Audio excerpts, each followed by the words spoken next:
Hey guys, today we're going to talk about how to solve a rational equation. So we've added them, subtracted them, multiplied them, divided them. We've worked with complex fractions. Today we're going to solve equations. So how do I do this? Well, I want to simplify each side. So what I want is one fraction equals one fraction. So to do that, I'm going to add or subtract, common denominator, make one side. Now we have a proportion. So I'm going to cross multiply. Then I'm going to solve the equation, and then I'm going to check for extraneous solutions. So let's try this. I want one fraction equals one fraction. This side is already one fraction, so the right side's good. The left side isn't, though. The left side, I need a common denominator. A common denominator for x and 3 is 3x. The 2 is already over top of the x, so it needs the 3. 2 times 3 is 6. The 5 was already over top of the 3, so it needs the x.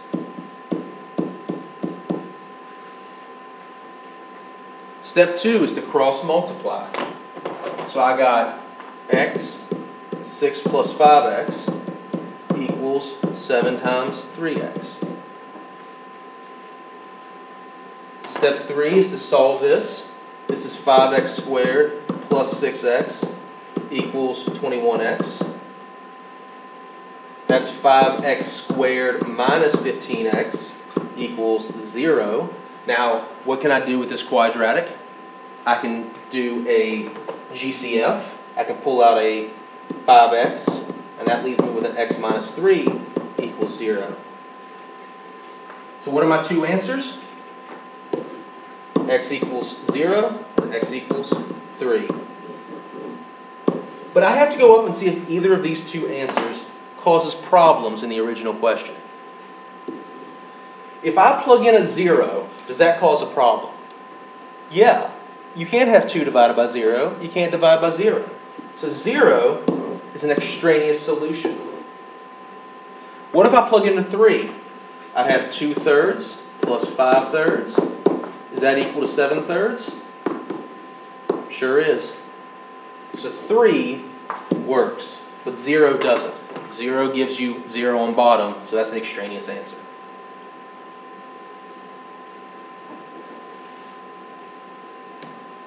Let's try one that's a little bit more difficult.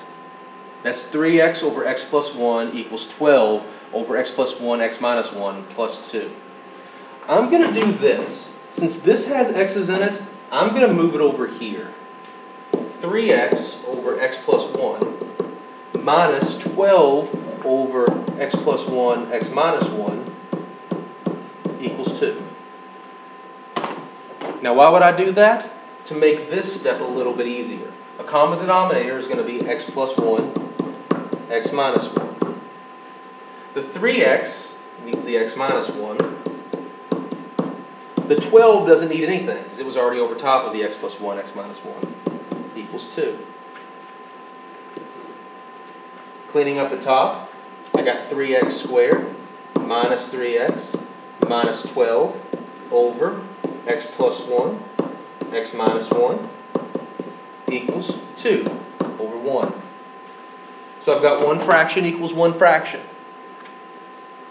Cross multiply. I've got 3x squared minus 3x minus 12 equals 2, x plus 1, x minus 1. I'm going to multiply that out. 3x squared minus 3x minus 12. That's 2x squared minus 2. It's a quadratic, so I have to set it equal to 0.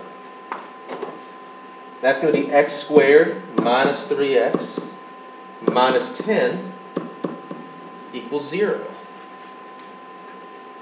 Can you think of two numbers that will multiply to negative 10 and add to negative 3? Sure. X minus 5 and x plus 2. So what are my two solutions? X equals 5, x equals negative 2. Let's go back up and see if either of these causes problems. If you plug 5 in, does it make 0 on the bottom? No, 5 is fine. What if you plug in -2? Will -2 make 0 on the bottom? Nope. Both of these answers are fine. So what's the process again? Set things together that are alike. You don't have to, but it makes the problem easier. Get it into one fraction equals one fraction. Cross multiply, and then solve the equation you have. In this case, we had a quadratic, so I had to solve it with factoring. How about this one? This one's pretty easy because it's already one fraction equals one fraction. So let's cross multiply. If I cross multiply, I get 28 equals x plus 3 times x. So 28 equals x squared plus 3x. So that's 0 equals x squared plus 3x minus 28. It's a quadratic, so let's factor it. That's x plus 7, x minus 4. So what are my two answers? -7, +4. Do either of them cause a problem on the bottom? Nope. So, those are your two answers. This one was much easier because I didn't have to make one fraction on both sides. They already had one fraction. And that does it for solving rationals. If you have questions, please come talk to me. Thanks, everyone.